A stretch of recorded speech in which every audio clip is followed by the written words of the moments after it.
Hello, Cheryl. Hi. Nice to see you on here. We're just going to start off by talking about how we met and how we know each other. Mm-hmm. So we now both officially have men as children. Yeah. 18-year-olds just turned this year, which is just crazy.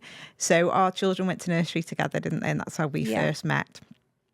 And I think we used to have coffee play dates, and one of those play dates was a conversation which went along the lines of, I'm not working anymore. What are you going to do for a job? And you offered me a job working for you as a carer for your business, Apollo Care. Yeah.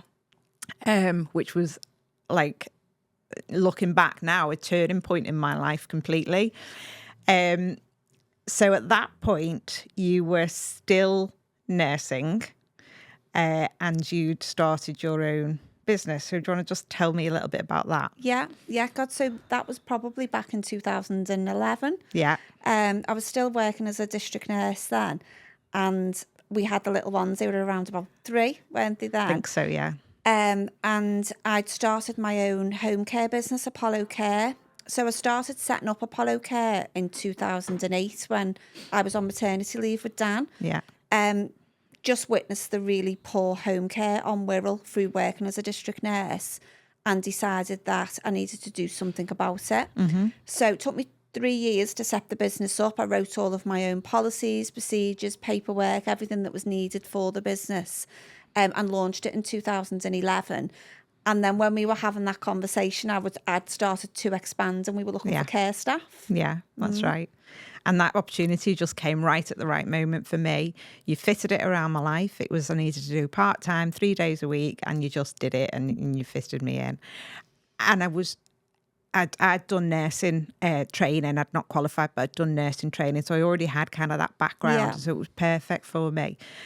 And I think it was less than 12 months that I've been working for you that you approached me again, and you sort of were talking about plans for the business, what you were going to do. And I think you were looking at a respite home at that time, which was probably an idea, which then you changed your mind on because of what it entailed. And then you mentioned the word franchising, and asked me if I'd like to be one of the first to do that. And I think my first reaction was probably I laughed out loud and went, I've got like a 4-year-old at home. I don't think so. I'm a single parent.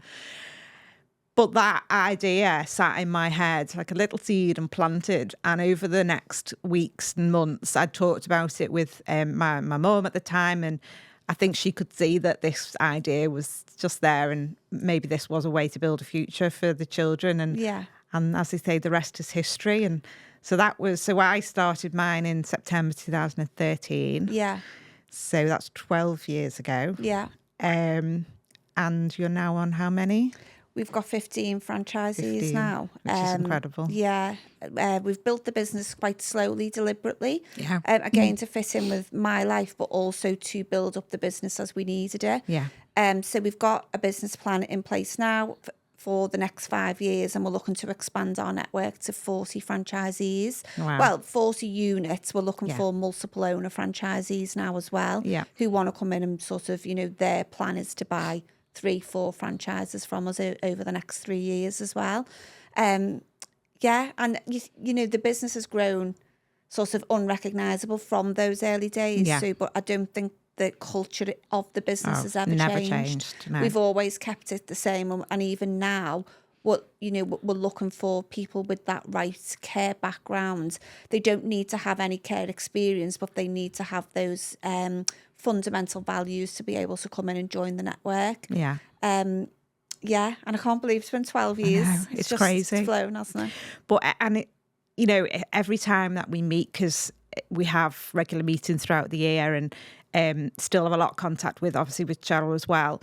And the last meeting we had was just so heartwarming, wasn't it? We were doing all about CQC, which is the Care Quality Commission, and how we're all as a network trying to work towards getting an outstanding rating, and listening to the conversations, people being taken to football matches and taken on holiday, and things that we fought to get in place for people which nobody else would have done or thought to done. It's just it must make you smile. Yeah, it is. And again, it's about bringing the right franchisee into the business, isn't it? And when the trainer said that, tell us your life-changing moments, and people were saying what they do to change people's lives. Yeah.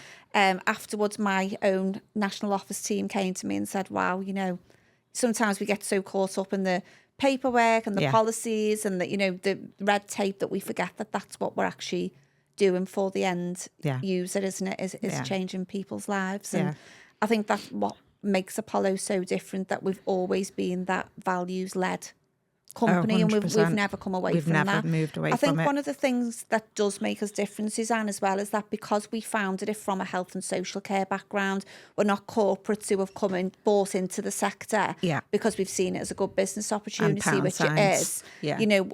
We're from, us as founders are from the health and social care background. I've done it since I was 14. Yeah. So I've lived it almost my whole life. So tell me about that then. So you started as a care assistant? Yeah, so I was, before I'd even left school, I started doing care in a local nursing home when I was 14. No DBSs then, no background checks. Straight it was just, they knew me mum, I was in. Oh yeah. That's how it was. And I started working there when I was 14. Loved it. And then went on to do after I'd done some travelling, went on to do a nursing degree. And then qualified as a nurse as well. Yeah. So I've always done it. I've never done any other job. No. So it's just, it comes so natural to me what I do. Yeah. Because I've never done anything else. No. So when you were nursing, so you did, I assume you did a bit on the wards and then went on to the district, is that right? Yeah, so I was on the wards in the Royal in Liverpool. So I've done that for 2 years. And then I was offered a job on it used to be called the Relief Service on Wirral. As a community nurse, so I covered the whole of the Wirral on relief. So I did that. Yeah. And I did that for 16 years. Yeah. And I absolutely loved it. Yeah. I would never have left that job if I hadn't started the business. Yeah. And you also had a speciality really for your community nursing, and that was palliative, wasn't it? Yeah, so I worked with palliative care patients a lot. Yeah. People normally in the last 12 weeks of prognosis. And when I was doing that, the Liverpool Care Pathway was only just coming into play. And one of our team, Doreen, she was one of the leads on that. So we did take a lot of the palliative care patients on Wirral and take them through that Liverpool Care Pathway. And that's when I started to realise that the home care just wasn't up to scratch at all. No. And you had a particular... The crunch point for you was a particular episode that you had, wasn't it? Do you want to just explain that? Yeah, so I'd been thinking about starting the business for a while. I'd actually started a mini Apollo, but it wasn't called Apollo, in Australia when I was over there travelling. Okay. I was working in a home and I didn't really like it. And I put an advert up in a mall in Sydney, in Randwick, saying that I was a student nurse looking for 4 clients to look after and take out, and I'd done it within 24 hours. I had 4 clients. I didn't know that. Yeah, saved up and then went travelling with that. Come home, qualified as a nurse, and then so the turning point was I went into a lady's home, gave her insulin, and the care staff was supposed to be coming at 8:30. I gave her insulin at 8 o'clock. Went back luckily at 12 o'clock because she had a wound on her leg that I needed to dress, and I didn't have the right dressings. And she was in a diabetic coma because the care agency hadn't turned up. That's awful. She would have died if I hadn't gone back at 12 o'clock. So it was definitely, divine intervention that I needed to go back there. And I just thought then this isn't just... And we'd been in a multidisciplinary meeting with this care company a couple of weeks before, and I said to them, it's you can't give her a call after 8:30. She's going to, She needs it. She needs a lot of units of insulin. She's got to have that. And they agreed to it and didn't come. So that was the turning point when I thought, you know what? Got to do this better. I've got to do it. Yeah. And that has been at the forefront of everything, hasn't it, all those years? It really has. I mean, I remember you telling me that story, and so it's obviously stuck somewhere. Yeah. I just think it's brilliant. So now we are expanded throughout, it's mainly the northwest, isn't it? There's now a few further down in the south, so there's Huddersfield. So we've got Huddersfield, we've got Surrey, we've got a as far up as Blackpool. So we're dotted across the UK now. So over the next 3 to 5 years, we're obviously going to be expanding more across the UK, but we're doing a real push for North Wales in September as well. Yeah. So we've already got one team in Flint. We're just getting all of our policies and procedures in Welsh. Oh, yeah, because it's so different, isn't it? Absolutely, yeah. We're doing the websites in Welsh. We're getting all of that prepared now. Wow.